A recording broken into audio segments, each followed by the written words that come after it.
Welcome to the Right Take Podcast, news, ideas, and conversations at the intersection of politics and culture, a project of the David Horowitz Freedom Center. I will be your host, Mark Tapson. Welcome back to the Right Take Podcast. I am your host, Mark Tapson. Thanks once again for joining me here at the intersection of politics and culture. If you are a regular listener to this podcast and or a reader of my writing, then you know that I recently moved my family out of the failed blue state of California in search of greater freedom and prosperity in the great red state of Texas. It's no secret that under Democrat one-party rule in California, a state that should be paradise is rapidly becoming a third-world cesspool, I'm sorry to say. The state has been hemorrhaging residents for years now, myself and my family included, and the failed governor of that failed state, Gavin Newsom, could very well become the Democrat Party's nominee for the presidency in 2024, because we all know it's not going to be Joe Biden. If Newsom becomes president, you can bet your last dollar, and before it's over with, you may have only $1, that he will take this entire nation down the same path that he took California, because the decline of that state, its collapse, just like the steep decline of this country under the Biden administration, was and is intentional. We are talking about a political party that finds the slogan, "Make America Great Again," repugnant, because it's a party that never did think America was great, and that doesn't want it to be great, because it's a party run by globalist elites like Gavin Newsom, who reject patriotism, who reject nationalism, who reject the idea of borders and national security, who despise the middle class, who despise the Constitution, who despise our freedoms and prosperity, except when it comes to their own freedom and prosperity, which they certainly intend to preserve, while the commoners wallow in socialist misery. As California goes, so goes the nation. And by sheer coincidence, my guest today at The Right Take is the author of a book called As California Goes, and I think you're really going to enjoy our conversation today because I'm honored and excited to have celebrated conservative talk radio host Larry Elder.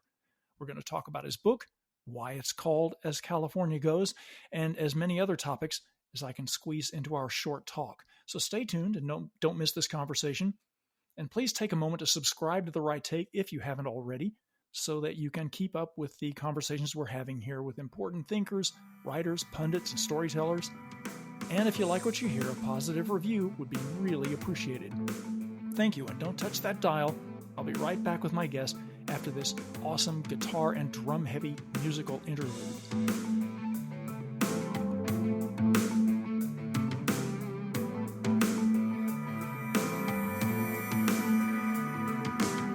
My guest today at The Right Take is a man who needs no introduction, but he's going to get one anyway. He's one of the best-known media figures in America today, the sage from South Central. His flagship daily radio program, The Larry Elder Show, was heard every weekday in all 50 states. The Larry Elder Show now can be heard and seen at the Epoch Times Online. He's also an award-winning documentary filmmaker and a New York Times best-selling author of a number of books. But he has a brand new one called As California Goes, My Mission to Rescue the Golden State and Save the Nation. I have read it and recommend it highly. We're going to talk about that today.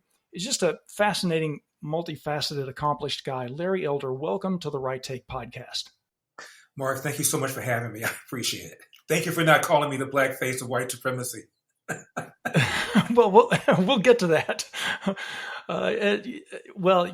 Thanks for taking the time. You know, we love you at the David Horowitz Freedom Center. You've been a longtime friend of the center, so I've been looking forward to having you on. I want to get to your latest book in a moment, but first I want to talk about an op-ed that you recently wrote. The Super Bowl is coming up this weekend, and again, I think for the fourth straight Super Bowl, the so-called Black National Anthem will be played in addition to our traditional national anthem. You wrote an op-ed about that, and for listeners who didn't get a chance to read it, could you share with them your take on the playing of a Black National Anthem? Well, I think it's pretty pointless. We're all Americans. Super Bowl is one of these events where people can come together without politics and have a good time. And so the NFL is, however, injecting politics by basically suggesting that Black people are still oppressed and victims, and we need to have our own separate national anthem played. Otherwise, we're somehow not being treated fairly. I find it pretty insulting There is one national anthem. It is the national anthem, and that's the only one that ought to be sung there. This is the fourth year, as you pointed out, that they're doing this, and I don't know why. What I suggested in my article, Mark, is what would happen if some player took a knee. If it were a white player, he'd immediately be both the most hated player in the NFL and the one whose jersey would be the best-selling one. Same thing if a black player did it. Ideally, a black and white player ought to take a knee at the same time in solidarity with the country to celebrate the national anthem, the only national anthem anybody ought to be celebrating during the Super Bowl. Well, let's move on to your new book. Your new book is called As California Goes, from that expression, as California goes, so goes the nation. A couple of months ago, I, like hundreds of thousands of other Californians in recent years, fled the state for higher ground. I moved my family to Texas. I've had many other friends move to everywhere from Texas to Utah to Idaho to Florida to Tennessee. Larry, what has gone wrong with California in your view, and can it be saved? Well, welcome to the mass exodus, Mark. You are one of about 1 million former Californians who've left in the last 3 years. And the primary reason that people are leaving is because of the cost of living. The average price of a home in California is literally double the average price of a home in the rest of the country. Other reasons people are leaving is because of high taxes. We have the highest state income tax in the country. We have very high sales taxes. And it's causing a lot of people, high-end people, to leave. And they take their tax dollars with them, which also creates a kind of death spiral in California because the number one source of revenue is the California state income. And about 1% of all Californian income tax filers account for half of the of California state income revenue, which means if a high-end person like you or like Ben Shapiro or like Dave Rubin or like Elon Musk, all of whom recently left, they're taking their tax dollars with them. And while there is an influx of people, as I mentioned, there's a net loss of 1 million people, and the people who are moving in California make less money than the people who are leaving California, which means the tax revenues from the new entrants is going to be a lot lower than the tax revenues from people who are leaving.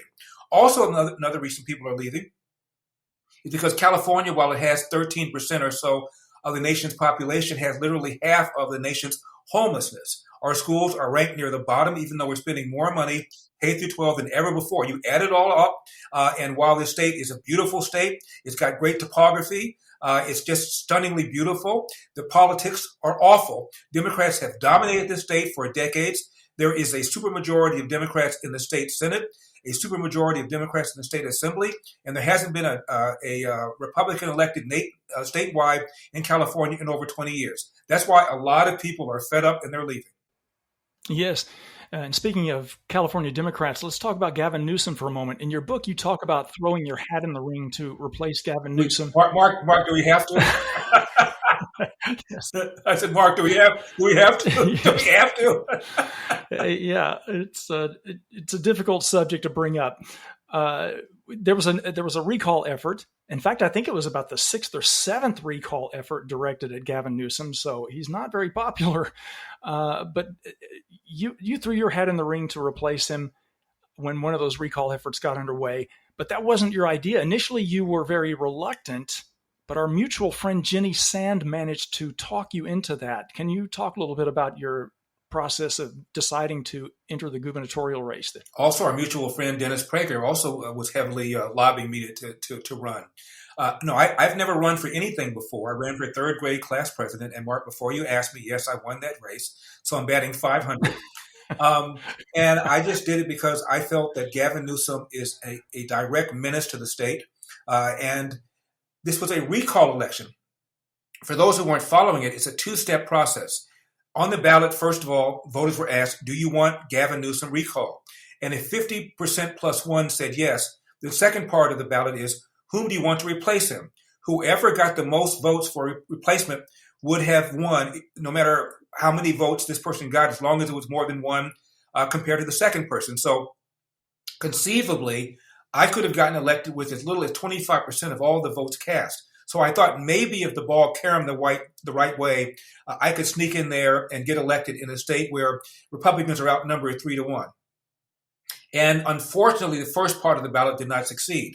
Had it succeeded, though, I would have become governor of California, and you'd be talking to me from Sacramento because there were 46 replacement candidates. I got 3.5 million votes, almost more than all the others combined. I got in with just 8 weeks left because I was still uncertain whether I wanted to get in. And I raised $27 million in 8 weeks, more than the other 45 candidates on the replacement side combined. California has 58 counties. I carried 57 of 58. The only one I didn't carry was San Francisco, and I lost that by a whopping 149 votes. The state party did not support me. State GOP party did not support me. The federal GOP party did not support me. In fact, Kevin McCarthy told the dozen or so House Republicans to back a guy named Kevin Faulconer, the two-term mayor of San Diego. I carried San Diego County by 30 points. When it was obvious that the grassroots wanted me, I thought at least I get verbal support from people like Kevin McCarthy, if not financial support. I got neither. There are only two House members, Republican side, who openly endorsed me, Michelle Steele and Doug Lamalfa from the Sacramento area. Darrell Issa allowed me to take pictures with him and said some positive things, but he never officially endorsed me. So against all of those odds, I thought I did tremendously well for somebody who never run for office before. And the way they won is I got outspent almost 10-1. For a while, the first part of the ballot, do you want Gavin Newsom recalled, was literally within the margin of error mark. And then out came the dogs. Joe Biden flew in and said Larry Elder is the closest thing to a Donald Trump clone as I've ever seen. I didn't know whether I should be insulted or flattered. Obama cut a commercial. Kamala Harris cut a commercial. Elizabeth Warren cut a commercial. Bernie Sanders. And they all said the same thing. They did not say Gavin Newsom did right by California by shutting down the state because of COVID in a more severe way than any of the other 49 governors. They didn't say Gavin Newsom is doing a great job on crime. Crime is up in most categories over since 2019. He didn't say Gavin Newsom is doing a great job on cost of living. They didn't say Gavin Newsom is doing a great job on fire management or on water conservation. They just said, and I'm quoting, stop the Republican takeover. At that point in my career, Mark, I had taken one picture of Donald Trump in my life, and it was a picture of two of us standing side by side, holding our thumbs up. And they showed that picture over and over and over again, even though Donald Trump never officially endorsed me. His team reached out, but I said, no, I want to make this California-centric because what they're going to do is turn this into a referendum on you and on Republicans. They did it anyway. And that's what they said over and over and over again, stop Republican takeover, and it worked. Well, when the recall didn't work for you because you were robbed, what was it about that process, or what did you take away from that experience that then sparked the desire in you to run for president? Well, it just underscored the extent to which they, meaning Democrats, the media, the left, will do to prevent anybody from competing with them for power. For example, in my book, I write about the fact that my candidacy was almost strangled in the grave, in the cradle, because the Secretary of State said I was not eligible to run, even though I had done all the things you're supposed to do, turned in the petitions. You had to turn in 5 years of income tax returns. You had to turn in two identical sets. Why? Because the Democrats passed a law signed by Gavin Newsom. By the way, it wasn't even signed by the outgoing governor, Jerry Brown, because he thought it was unconstitutional. And this was before somebody had stolen Donald Trump's returns and made them public. They wanted Donald Trump's returns made public, so they passed a law that said, if you're running for president or governor in California, you must turn over 5 years of taxes. Again, I thought it was unconstitutional, and I also didn't think it applied to a recall election, but I did it anyway. I turned over all 5 years' worth of returns, about 500 pages, again, in sets of 2. So the ballot names come out.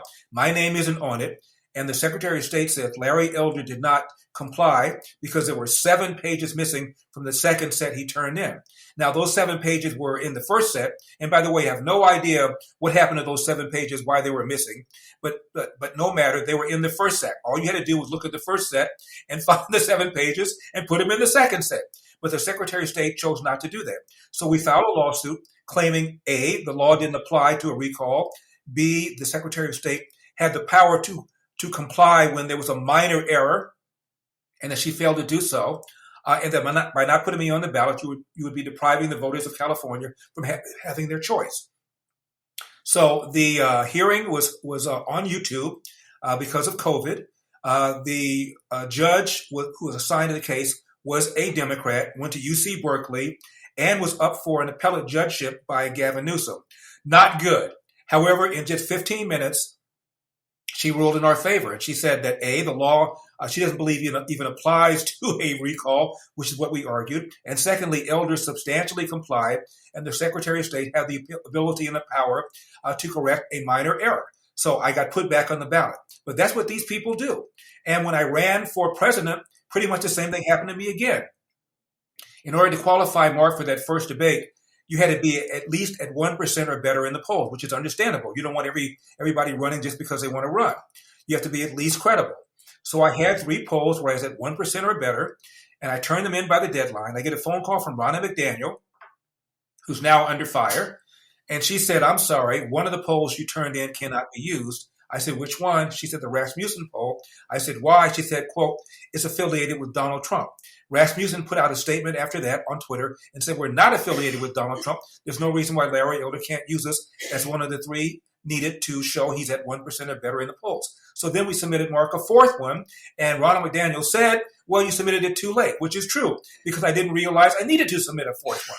So we told them, if you don't allow me to debate in Milwaukee and reverse that decision by 2:00, I'm in California, but I flew to Milwaukee anyway, even though this cloud was hanging over my head.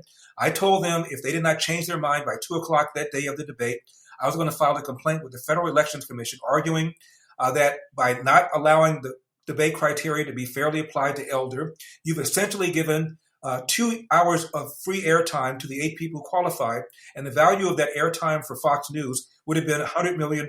My lawyer is a former head of the FEC, and he filed the complaint. And 2:00 came and went, and the RNC didn't blink. So right now, as we speak, hopefully the FEC is adjudicating that complaint. But we'll see. Wow, what a nightmare. I can't even fathom what a roller coaster ride it must be to run for president. What does that feel like to suddenly find yourself, oh, I'm running for president now? Well, it's almost out of body. Again, I never thought I'd run for anything, let alone governor, let alone president. But so many people, after the governor's race was over, my girlfriend and I went to Key West to chill out. I've always been fascinated by Ernest Hemingway, and I wanted to see where he wrote all his stuff. I know you're a writer too. And I gained about 10 pounds because I'd go to a restaurant and someone would say, "Larry Elder, I supported you. I sent money, even though I don't live in California. Drinks are on me. Your dinner's on me." And one of my favorite expressions is, "It's on me." So I sat there and I gained a lot of weight. And a bunch of people said, "Why don't you run for president?" And frankly, people said you would have a better chance of winning the presidency than winning in California, where a Republican, as I mentioned, has not won statewide since 2003. The more I thought about it, Mark, the more I thought that I would do it. Not because I thought that I would displace Donald Trump. In fact, I ran as an America First guy, and I said very positive things about him. But I thought there were some issues that our party and the country are not talking about that are vital. And if I could just raise awareness of those issues, I would feel I've given a service to my country. Most notably, I think the number one problem in America, domestic problem in America, by far, is what I call the epidemic of fatherlessness. Today, 40% of all American kids enter the world without a father in the home married to the mother, up from around 8% back in 1950 or 55. Today, 70% of black kids enter the world without a father in the home married to the mother, up from 25% back in 1965. Now 25% of white kids do. And the numbers are clear. If you're raised without a father, you're 5 times more likely to be poor and commit crime, 9 times more likely to drop out of school, and 20 times more likely to end up in jail. What's happened? In the mid-60s, Lyndon Johnson, I believe with the best of intentions, launched what he called the War on Poverty. And since then, we've incentivized women to marry the government and incentivized men to abandon their financial and moral responsibility. And nobody's talking about it. Our side does not talk about it for fear of being accused of being racist or dissing the heroic job single mothers are doing. Their side doesn't talk about it because they created the problem. So nobody's talking about this. And so in my speeches in Iowa and in New Hampshire and in Nevada, I always raise this issue.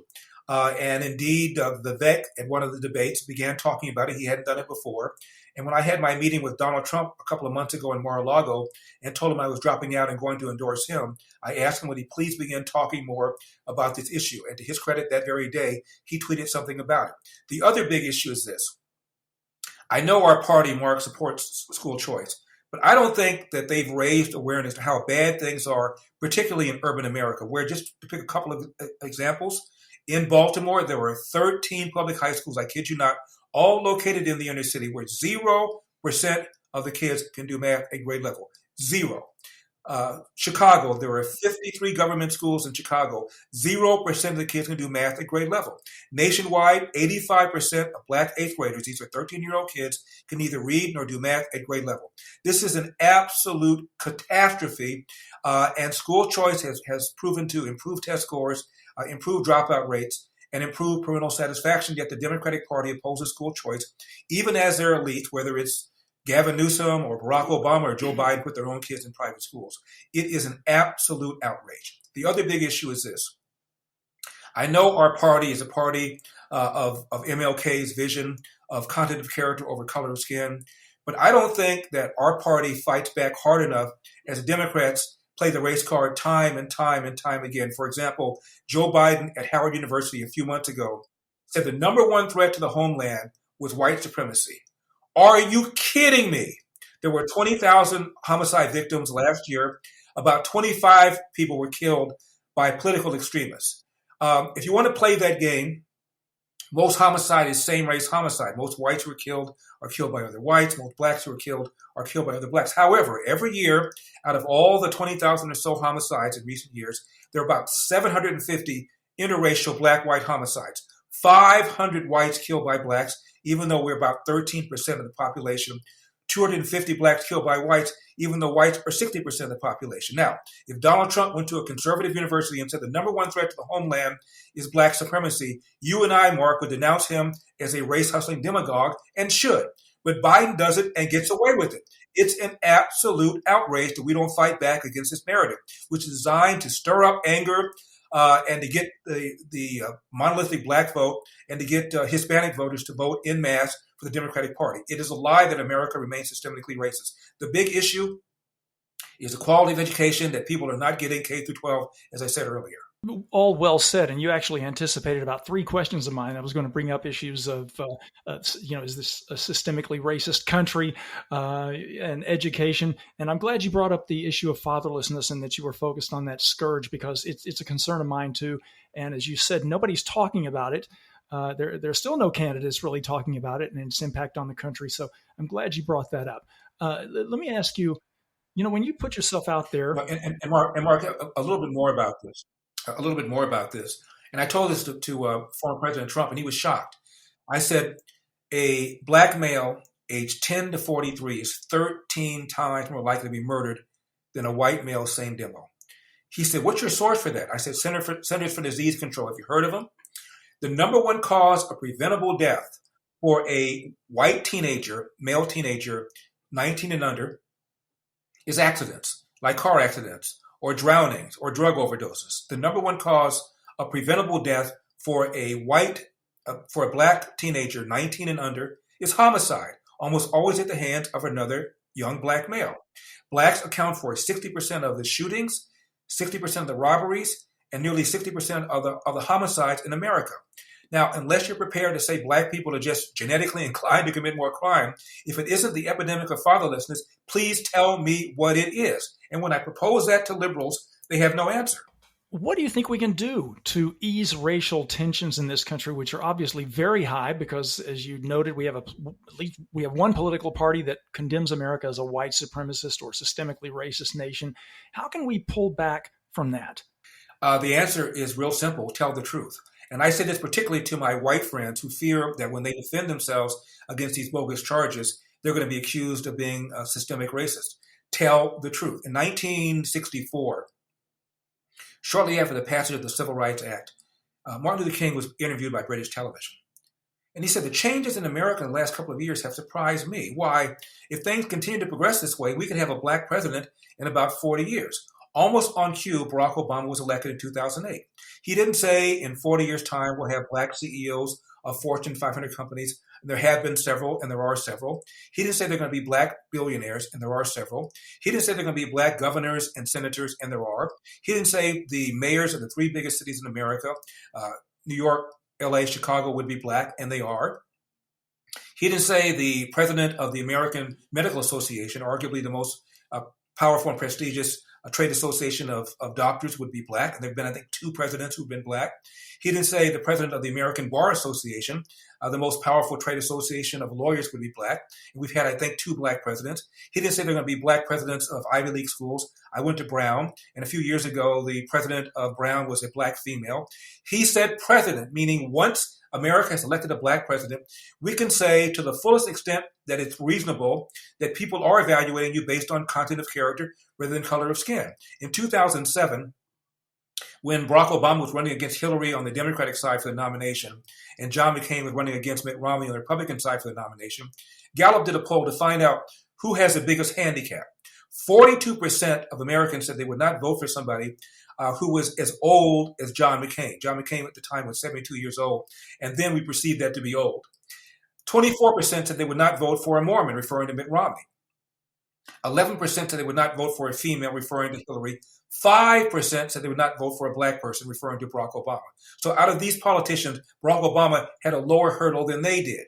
Bottom line is, if you are prepared, if you are able, if you are accomplished, there's nothing that can hold you back, no matter your race, no matter your ethnicity, no matter your gender. It is a lie to think otherwise. In 1997, Time Magazine and CNN teamed up together. It was on the cover story of Time Magazine, and they asked black teens and white teens whether racism was a major problem in America, and both said yes. But then they did something very different. They asked the black teens, again, this is 1997, so this is 27 years ago, 1997, is racism a big problem, a small problem, or no problem in your own daily life? 89% of black teens said racism was a small problem or no problem in my own daily life. In fact, twice as many black teens compared to white teens said, quote, failure to take advantage of available opportunities is a bigger problem than racism, end of quote.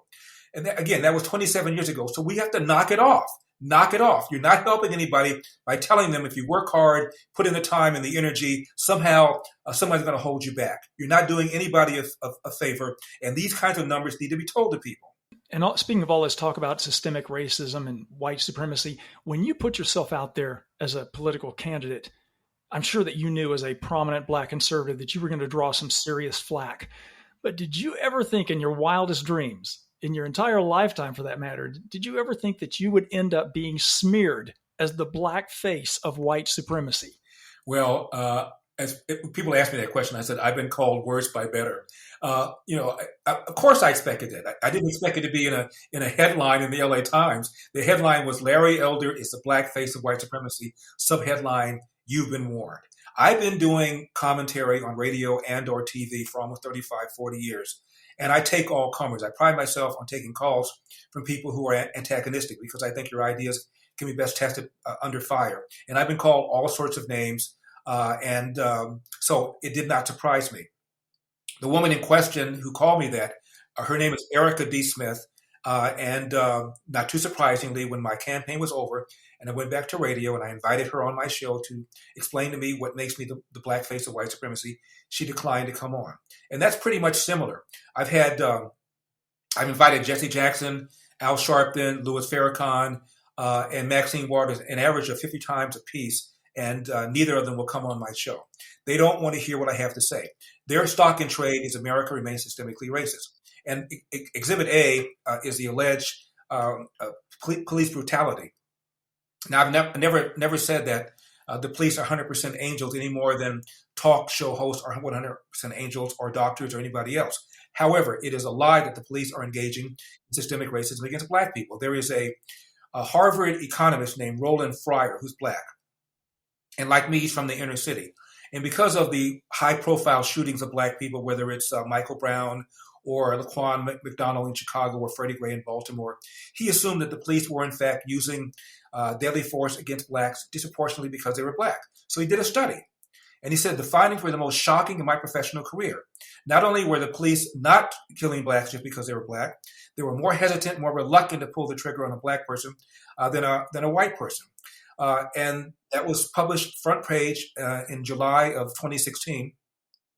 Also, USA Today had a very long piece about the decades-long research showing that the police, if anything, are more hesitant, more reluctant to pull the trigger on a black suspect than a white suspect. The police kill more whites every year than blacks, twice as many whites than blacks. They kill more unarmed whites every year than blacks. Most people can never name an unarmed white person because the police, when this happens, the media doesn't care. CNN is not going to fly in. MSNBC is not going to fly in when it's a white person who's unarmed, who's killed. But if it's a black person, it's a whole different deal, giving you the false impression that happens a lot. There's a website called policemag.com, Mark, where people who are self-described as very liberal, and I dare say that of the millions of people that rioted or protested in May 2020 over the death of George Floyd, I dare say that most of the people would probably self-describe as very liberal. They asked people who self-described as very liberal, how many unarmed black men did the police kill in 2019? 50% of the self-described very liberal people thought the police killed 1,000 unarmed black men in 2019. And 8% thought they killed 10,000. What you ask, do the self-described just liberal people think? Well, 39% of self-described liberals thought the police killed 1,000 unarmed black men in 2019, and 5% thought they killed 10,000. The answer, according to the Washington Post database, was 12. That's the gap between what people think is going on versus what is really going on, and you have to attribute that to the media, to their obsession with race, to Democrats like Joe Biden, giving you the false impression that America is still being bedeviled by systemic racism. It is a lie, and it divides the country, and they do it for power.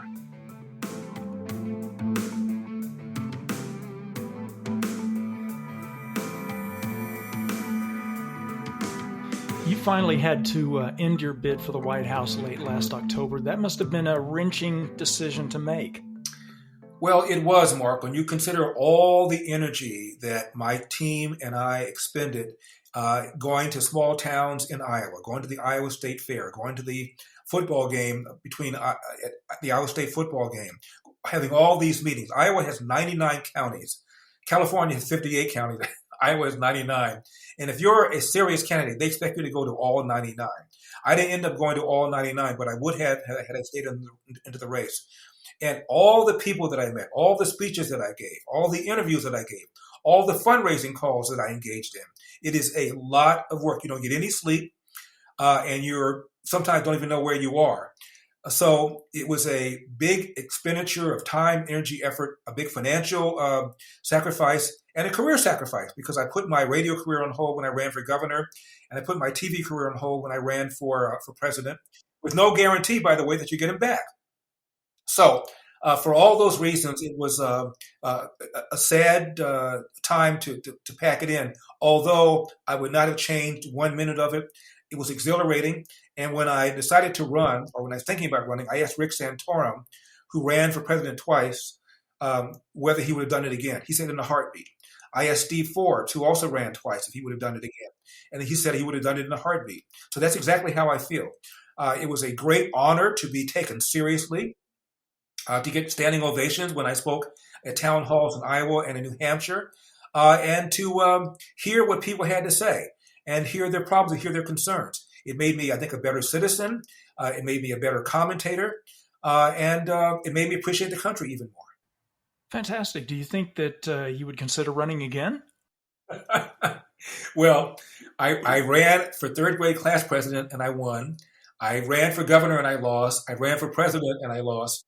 So that's a .333 batting average. If I were a baseball player, I'd be in the Hall of Fame. So I think I've given it the office. I don't think I'm going to do it again. I was approached to run for Senate in California. The leading Republican is Steve Garvey. And I think that I might have done reasonably well. But as I said, the battlefield is pretty daunting. The last Republican governor was Arnold Schwarzenegger. And consider this. He became governor because of a recall election. But that was 2003. Since then, there are now 5% more registered Democrats. There are 33% fewer registered Republicans, and there are 50% more registered independents. And even the New York Times said independents in California vote Democrat. So it's just almost impossible to win statewide unless you have massive name recognition and a boatload of money. And in the case of Steve Garvey, he's got name recognition, but so far he's raised only $600,000 as opposed to $30 million that Adam Schiff has raised. I think Katie Porter has raised about $20 million. So I hope he does well. Right now in the polls, he's not doing too badly for somebody who's only raised that small amount of money, but it's going to be hard for him to finish in the top two, which is what you have to do in California. We have what's called a jungle primary. So the first two finishers square off against each other. And in a statewide race, it is not uncommon for the first two finishers to be Democrats. With all the craziness that is going on in the country politically and culturally right now, what is your biggest concern? Well, we've talked about a couple of your concerns like fatherlessness and education. Do you have another one? Is there another big concern you have about the state of the union? Like, for example, the economy or immigration or wokeness? Is there another one you could point to as a serious issue facing us, and what can we do about that? We have all sorts of very serious issues, but whenever I get depressed about that, I'm reminded of that what that great philosopher Barbara Bush once said, the one married to the first George Bush. She said, "What happens in your house is far more important than what happens in the White House." So I try to keep that in perspective. What you do every day, how you treat people every day, if you're a parent, how you raise your kids every day, if you're a husband or you have a significant other, how you treat your spouse or your significant others, that will have a greater impact on the quality of your day-to-day life than anything else. That said, our two-tier judicial system, where if you're a Republican like Donald Trump, you're going to be persecuted. This election interference of people like Mark Zuckerberg, where he spent $419.5 million to get out Democrat vote in Democrat areas, in my opinion, was an example of election interference. He got away with it. The 51 former senior intelligence officials who signed that letter claiming the Hunter Biden laptop story had all the hallmarks of Russian disinformation. When studies showed that had people known about the laptop story, which was suppressed by Twitter and Facebook, 18% of people in 7 swing states would have voted for Donald Trump, thereby guaranteeing that he would have won the election. All this wokeness, and it's not just in academia, which is bad. Only about 3% of Ivy League professors self-describe as conservative or somewhat conservative, meaning the ones who are conservative might even be as little as 1%. The media, only about 3% of journalists self-describe as registered Republicans. Hollywood, 90% of the political contributions go to Democrats or Democrat causes. 90% of the contributions for political parties and causes from Ivy League professors also go to the left. So you have a domination of big tech, academia, Hollywood, and media, all of whom, in my opinion, undermine the values that made America great. So we're in a major battle in America, I think, for the soul of America and for the future of our republic. So apart from that, not a whole lot keeps me up at night. Okay. Well, what's your take on the upcoming presidential election? I know you're an optimistic guy. If you factor in the widespread voter fraud that Democrats will likely engage in, are you confident that Trump can take Biden or whomever the nominee for the Democrats will be? No, I'm not confident of it at all. Look, we have this ridiculous, endless election where people are voting weeks before the election day. And often things have happened that you would think an informed voter would want to know about. For example, when I got into the race, shortly thereafter, already they were voting. And there wasn't even a debate. I tried to get Gavin Newsom to debate me, but there are states where people have already voted, and then the candidates have a debate. My goodness, how are you going to vote before you even heard the debates? We ought to get back to single-day voting, in person, voter ID, and if you have a legitimate excuse to do mail-in balloting, you will be a minority to do so, and only under those circumstances should you do so. Most of the countries in Europe no longer allow mail-in balloting because of the potential for fraud. There was a commission that was run by, co-chaired by Jimmy Carter and James Baker, the former Secretary of State, and they said that mail-in balloting had the highest potential for voter fraud. They didn't oppose it, but they said there should be all sorts of measures to make it more secure, measures which in many states are not being followed. COVID was used as an excuse to change regulations in Pennsylvania, I believe illegally, Wisconsin, I believe illegally, and Michigan, I believe illegally. Each state was very close, and had the shenanigans not taken place, in my opinion, Trump would have carried those states as well. There were just 40,000 votes in 3 different states. That was the difference between Trump winning and losing. And so they're going to try everything because they believe that Donald Trump is the very personification of Adolf Hitler. And if you believe that he's a Hitler, a tyrant, a dictator, you can pretty much justify almost anything. And so that's what they're going to do. And already I'm seeing a bunch of articles rehabilitating the image of Kamala Harris, because I assure you, if Joe Biden cannot fog up a mirror, it's going to be Kamala Harris. If he can, it's going to be Joe Biden. But she was chosen because she's a black female. She's still a black female. She wants to be president. And remember, she's never lost an election. She ran for DA in San Francisco and won. She ran for Attorney General in California and won. She ran for re-election and won. She ran for U.S. Senator in California and won. She ran on the ticket with Joe Biden and won. She did run for president, but she dropped out before the first contest in 2020. So she is undefeated, and she wants to be president. So if Joe Biden cannot make it, she's next person up. The only way that doesn't happen is if she says, I'm so incompetent, I'll step aside. And then her successor has got to be somebody like Michelle Obama. And there's nothing that Michelle Obama has ever said to me that suggests she has the desire or the temperament to be a politician. She hated being first lady. She whined about it all the time. She felt that her husband was treated unfairly by the racist media. She wants nothing to do with this game. So they are stuck with Kamala Harris. Mm-hmm. Well, that's a terrifying thought. And I also would add, Mark, that I believe every single day, Joe Biden gets worse. He forgets where he is. He can hardly walk. So I'm not sure he will make it to November 2024. But as I said, if he does not, Kamala Harris will be the party nominee. And she is even, by some polls, less popular than he is. So Joe Biden is down on the economy. He's underwater on gas prices. He's underwater on foreign policy. He's underwater certainly on the borders. He's underwater on the economy. So if we cannot beat this guy this year, when can we win? Larry, your thoughts on these issues are always so vital and interesting, and you're such a great speaker. What is the best way for people to listen to you and to keep up with what you're doing? Well, I'm going to start a new podcast in the next few weeks. I would urge people to just stay in touch with me on social media. I'm very active on Twitter. Now it's called X. My handle is @LarryElder. I'm active on Facebook. I'm active on Truth Social. I even am active on Threads, which is one that was set up by Facebook.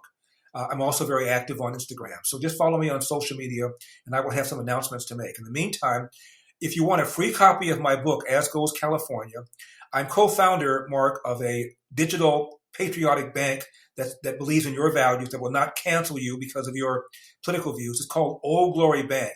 OldGloryBank.com is the website. So open an account at OldGloryBank.com, and it'll take you about 8 minutes to open an account. And when you get your debit card in the mail, activate it, and you'll get a free copy of As Goes California. It's about a $25 value. It won't cost you anything to open up an account, 8 minutes as I mentioned. It won't cost you anything to activate your debit card. And once you do that, you'll get a free copy of As Goes California. Well, I encourage people to take advantage of that because I've read the book, as I mentioned before, and it's as much of a page turner as people would expect from you. Larry Elder, thank you for taking the time to come on The Right Take. Please keep up the good fight, sir. Mark, it has been my pleasure. Thank you so much. God bless. God bless you. And listeners, thank you for joining us here at the intersection of politics and culture. Don't forget to subscribe to The Right Take so you can keep up with all the important conversations we're having here. And if you like what you hear, please leave that positive review. Be seeing you. The Right Take with Mark Tapson is a project of the David Horowitz Freedom Center and Front Page Magazine. Unauthorized reproduction of this podcast without express written consent is prohibited.